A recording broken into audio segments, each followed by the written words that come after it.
Yo, yo, yo, yo, yo, yo, yo. Yo, yo, yo, yo. What's good with it? It's the homie MACK. Music, art, culture, knowledge. Each one teach one. Peace and love. Reporting live from the Dogon.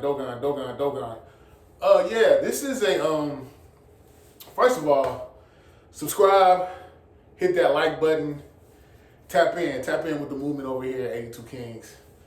Yeah, thumbs up, give me the likes. Thumbs up, give me the likes.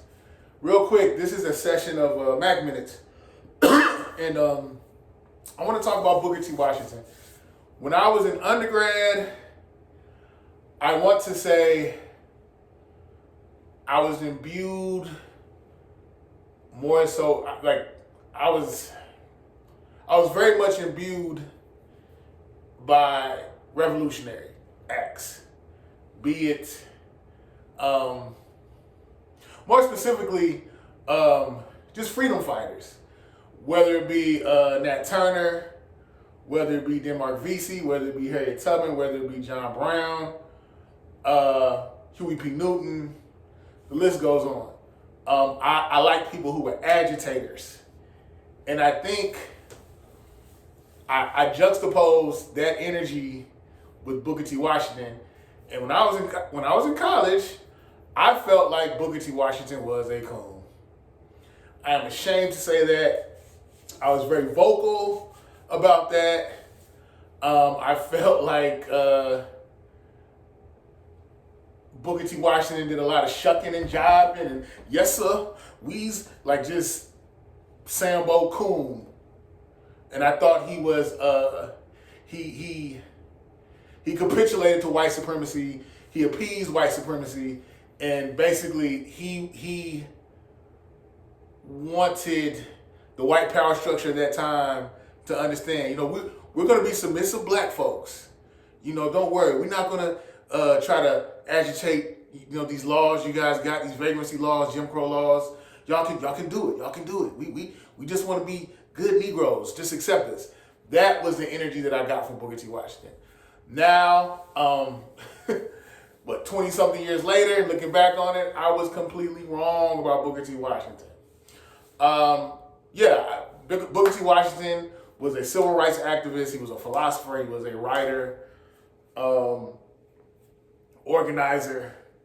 He was born in 1856 in Virginia, and he was actually born a slave. He was born a slave. Now, as I told you beforehand what I thought of Booker T, but now reflecting on 20 years later, I don't think he was a clone. I think he understood, like his premise basically was black people to be self-determined, black people to be self-sufficient, and black people to be centered around self-improvement.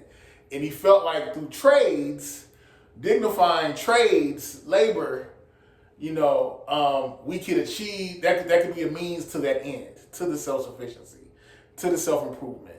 And it makes sense when you think about it. I mean, late 19th century, early 20th century, what was a black man going to do with a liberal arts degree?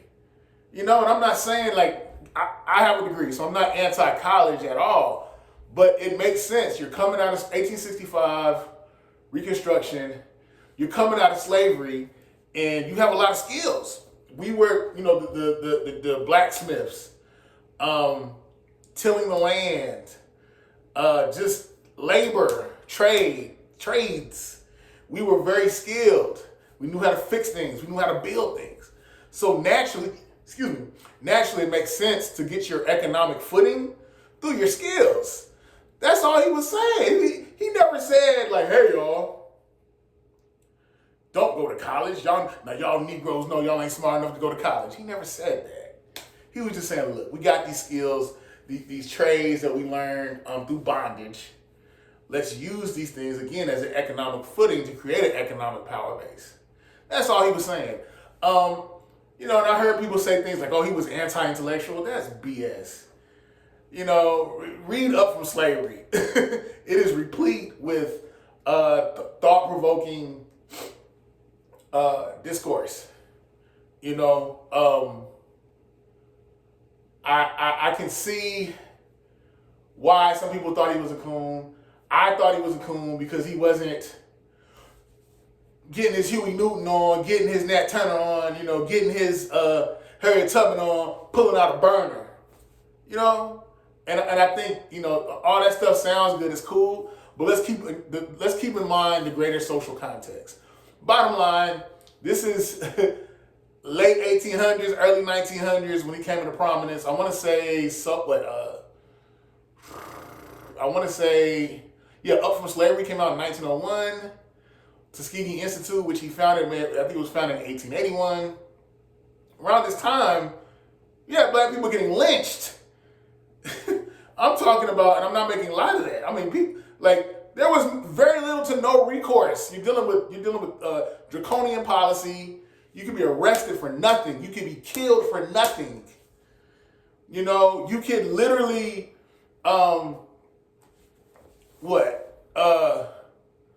get lynched. You had black men that were getting lynched. You had black women that were getting lynched. You had black men getting their testicles cut off and put on the walls of different white supremacists, like game, like how they do like deer.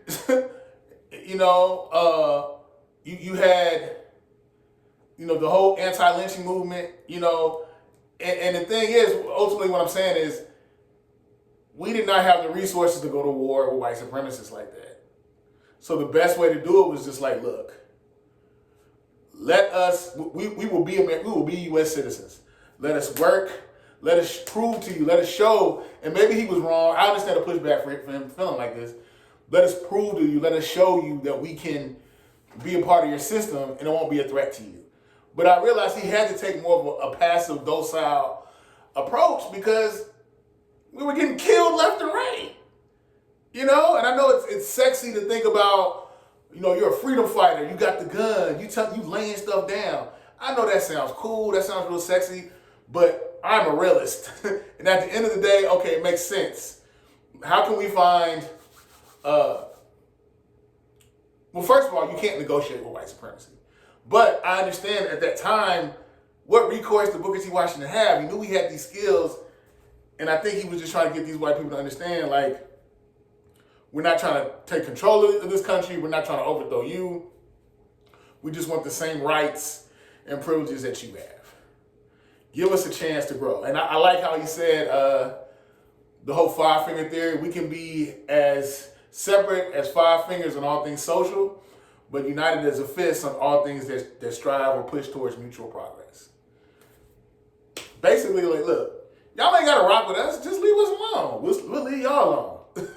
You know? But when it comes to something that could mutually impact us for the good or the bad,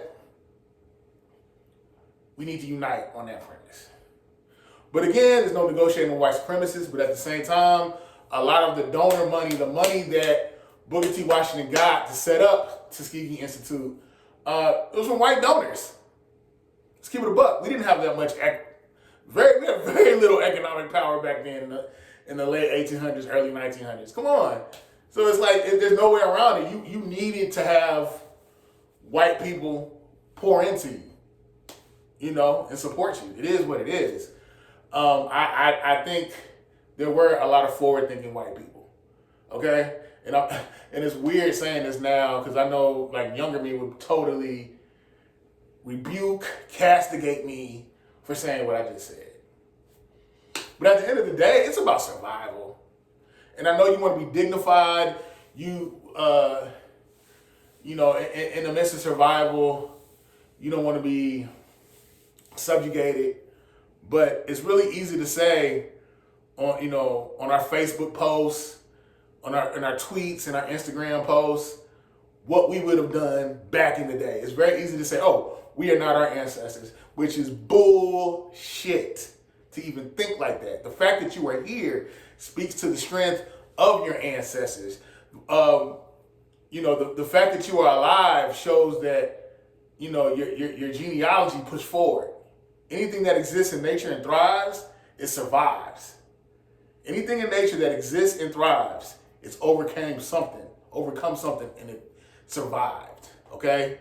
So before you get on that, oh, I am not my ancestors, let it go. And you're right, you're not your ancestors, because a lot of y'all were calling the police, literally calling 911 when TikTok shut down. Called the police. So my thing is this, I know, and the reason why I'm saying Booker T. Washington was right, because fast forward now to 2025, they're saying the next group of millionaires in this country are going to be the tradesmen, HVAC, plumbers, what have you. And I've heard that even becoming a barber is going to become a higher demand. You know, so no, there's nothing wrong with having skills. You need skills. You need tangible skills. There's a lot of people with degrees, and again, I don't repudiate college, but there are a lot of people with degrees that are meaningless, and I hate to say that, but it's true. A lot of people have degrees in things that they cannot effectively use or employ to anything. They just have a degree, okay? And I hate to say that, but it is what it is. Being able to fix things, being, providing a service, it can be anything. It doesn't necessarily have to be a trade, but if you know how to provide a service and make money, that's what this is about. That is what do you produce? I think a lot of us are on this hyper consumption tip, myself included. I'm checking myself about that. But it's not like you can consume it so much, but the power is in the hand of the producer. So yeah, tell your sons to they want to be an electrician, they want to be a carpenter, they want to be a plumber. Yo, I'm all for that. Trades are it's honest work, it's good work, and it deserves to be dignified. But yeah, I don't think Booker T. Washington was a coon. I think he was very in tune with the social climate in which he lived, and he had to strategize, and he knew that we had these skill sets, so let's use them. And again, somebody was trying to say he was anti-intellectual. That's nonsense. Man had a degree. Not only did he have a degree, he started college. And on top of that, he actually employed he offered a job to W.E.B. Du Bois. So hey, and another thing, Marcus Garvey was quite the intellectual. Marcus Garvey was very fond of Booker T. Washington. So I want to shoot down all that anti-intellectual stuff. But yeah, yeah. It's the homie MACK. Each one teach one. Signing out from the Dogon. I'm out. Thumbs up. Give me the likes.